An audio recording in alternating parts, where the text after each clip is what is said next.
to fa Trump zai kwace kasar Cuba, babban magana. Gashi dai bai gama da Iran ba, ga batun maganar Greenland a jingine, sannan yanzu ya dauko sabon abu.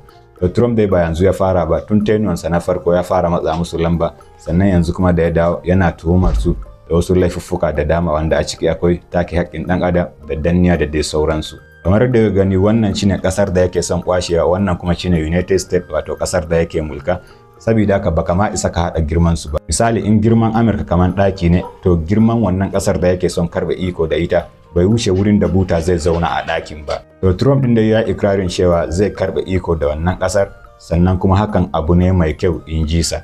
To shin kuna ganin karbe iko da wannan kasar da Amurka zai yi abu ne mai kyau ko ko akasin haka? Ku sa mana fahimtar ku a comment section. Sannan kuma ya kara da cewa yana ganin zai iya yin duk abin da ya ga dama da kasar. Amma fa hakan ba yana nufin yana so ya mai da wannan kasar cikin United States bane ba, a'a. Kawai yana so ne ya sauya musu gwamnati kamar da yadda ya a Venezuela, kuma yake so ya yi a Iran da Greenland, to haka ma yake so ya yi a wannan kasar mai suna Cuba. Ku sa mana fahimtar ku a comment section. Karbe iko da wannan kasar ko sauya musu gwamnati abu ne mai kyau ko ku akasin haka?